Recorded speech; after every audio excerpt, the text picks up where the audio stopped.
everyone, welcome back to my channel. Today I am doing my mini wrap-up #1 for the month of May, where I go over the latest 5 books that I have read in the past couple weeks and give little mini reviews on each one. So let's just get right into it. I don't think I have anything else to say as part of this introduction. The first book that I read was The Tiger's Daughter by Arsenault Rivera, and I originally got this on Book Outlet last year because it was really cheap and I really didn't know much about it. I saw a pretty cover, I saw that it was adult fantasy, I was like, give it to me. So basically this follows the story of these 2 women who are both like high women in power. They're kind of like princesses almost, of different kingdoms in this Asian-inspired fantasy world, and they have a relationship very early on, a friendship that evolves into a romance, and it's their kind of coming-of-age story as they also trek across these lands of their world to fight these demons that are starting to take over their world. So overall, I was shocked by this novel. I had no expectations going into it. I had no idea what it was about, and I was so pleasantly surprised. The first thing that I noticed right away was the format that this was told in. This is all told for the most part in second person, and so a lot of people right away are going to get turned off by that. I know a lot of people have a huge issue with reading from second person, but I actually grew to absolutely love it, and the way that Arsenault Rivera writes this novel is in such a beautiful poetic prose that I really appreciate it. And I am not a fan of flowery writing usually. I very much like a Sanderson writing style that is very much straightforward, to the point, doesn't add any flourishes or fancy details, just gets the point across in the most efficient way and moves on with the story. This takes a lot more time developing the surroundings and the characters with very gorgeous descriptions, and I don't know why it didn't bother me in this book like it does usually, but the writing style was so stunning, and the way the author wrote this story from the second person style, it was almost like it was all told in a letter format, like you were receiving a letter from one of the warrior women that this book is following. So you're reading it like it was a letter that you received. So everything is told like, I watched you do this when we were young, and you did this and you did that. It's really, really fascinating, and I loved it. I loved the writing style. I was shocked because usually this is not my thing. The other thing that I loved in this world was the characters. The characters were stunning. Their development was so beautiful. This is very, very much a coming of age story where you follow them from when they are little girls to when they are young women, and it is so beautiful to see their journey through all of these years. And it's not a huge book, and the fact that we did span so many years of their lives while also feeling like we got the proper amount of development in each year was really beautiful. Like the character work in this book was stunning. So I loved the 2 characters. I loved how their relationship developed. It was very believable. You really saw all of the development behind it. It wasn't told to you. It was very much shown, and that was wonderful. The only thing I will say that hindered my enjoyment just a little bit was the world building in this book. The world is not very defined. So we are told that it's Asian inspired, and when we're told that it's a fantasy story that's Asian inspired with the world, we don't know how much of it is supposed to be historically accurate, and it just didn't go into a whole lot of detail on what this world looked like, how it operated. It concentrated much more on characters.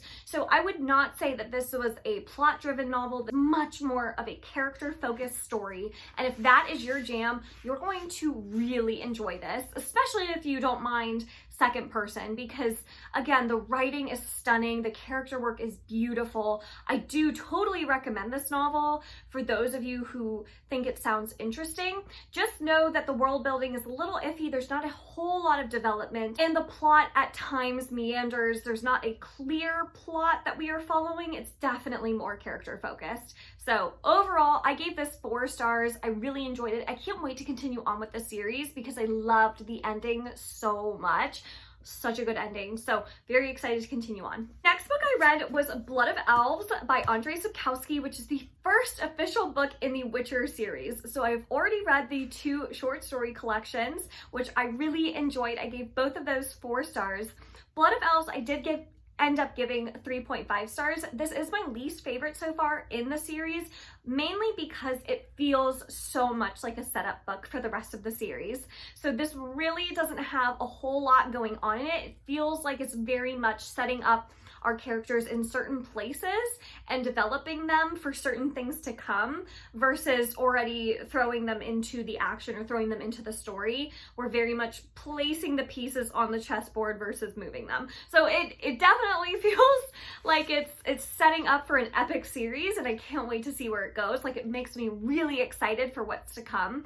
And the scenes between Ciri and Yennefer at the very end, loved all of that, love that. So I still love our characters. I still really enjoy this world. I still like Sapkowski's writing style, but I did notice that this plot seemed to drag a little bit more than the rest of the stories. And again, the rest of them were short stories, so of course they're gonna get more to the point and more to the plot and the action.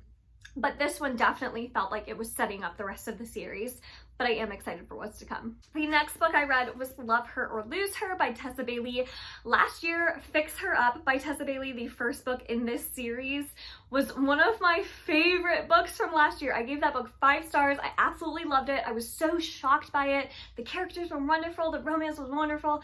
So I was so excited to pick this one up. Unfortunately, this was not as good as Fix Her Up. I was kind of expecting that when I saw the synopsis. So this follows a couple that has been married for quite a few years now and is kind of in a rut, and the wife is ready to leave the marriage. Like, she is pretty much done at this point, and the husband is like, no, let's give it one more shot. We can do this. So the wife is like, okay, well, let's go to counseling. So they go to the kind of this marriage boot camp, and it's very much focusing on them repairing their marriage. And for me, I like, in romance, I really like reading about the initial romance between 2 people and seeing the initial buildup and the chemistry between them developing and all of the witty banter that goes on. I love all of that. And so to read about a couple that's already established and kind of just trying to reignite their spark isn't as fun to me. The characters definitely fell a little bit more flat. Like, Georgie from Fix Her Up is featured in this, and she still stole the show every time she was in this book.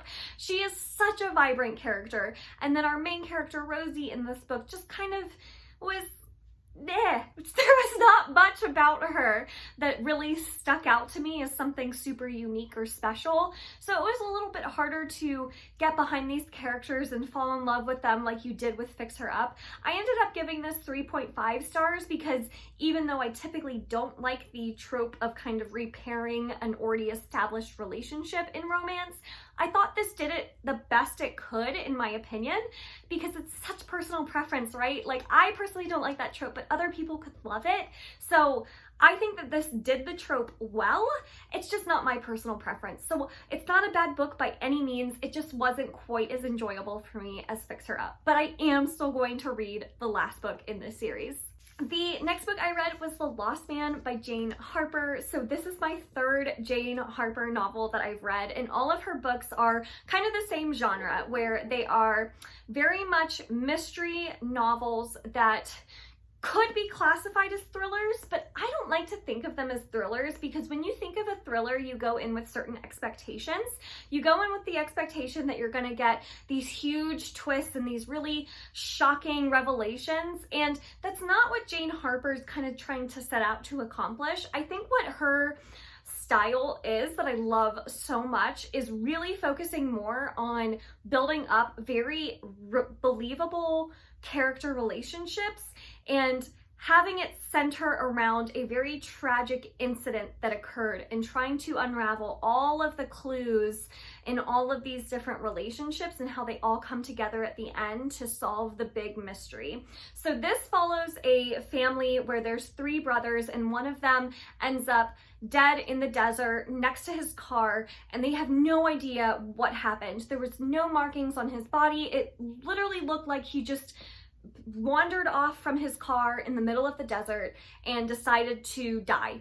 And none of that makes sense to the brothers. He didn't act like he wanted to die, so they think that someone's behind it, but there's no proof, there's no way to determine that. So you're really focusing on building up these characters' backstories, finding out about past relationships and how they all come together at the end. And always, with Jane Harper's novels, she always surprises me at the end, and I love that about her novels. Are they the most thrilling? Absolutely not. Are they the fastest paced novels that you're gonna get through in one sitting? Not really, but what you can expect with the Jane Harper novel is gorgeous writing. She has some of the most atmospheric writing where you really feel like you are in the outback in Australia, in the middle of freaking nowhere in the desert with these characters, and just you need a glass of water next to you because you just get so dehydrated reading about these characters in the middle of the desert. The way she writes is stunning, and her character development and relationships are beautiful, and you will be surprised at the end. I was definitely surprised. I didn't see it coming, and I really, really enjoyed this. I ended up giving it 4 out of 5 stars. It's not my favorite. The Dry is so my favorite by her, but I could really appreciate what she set out to accomplish here, and I thought it was really well done. The last, most recent book I read was Into the Drowning Deep by Mira. This is an adult horror novel that is kind of sci-fi, maybe a little bit. So how we start this story off, we have this group of people who go out on this voyage to film a mockumentary for this entertainment company about the Marianas Trench and ancient sea creatures and ancient sea civilizations, and kind of film this mockumentary style video. And what happens is tragedy strikes that voyage and everyone on it is mysteriously killed, and footage is recovered from that voyage, and they find out that there are these mermaid looking creatures that killed and ate everyone on board, and everyone thinks it's a hoax. Everyone thinks this footage is fake, and this is just a big hoax by this entertainment company to get publicity. But there are a certain select group of researchers and scientists who believe that this footage is real, and they really are out to prove it.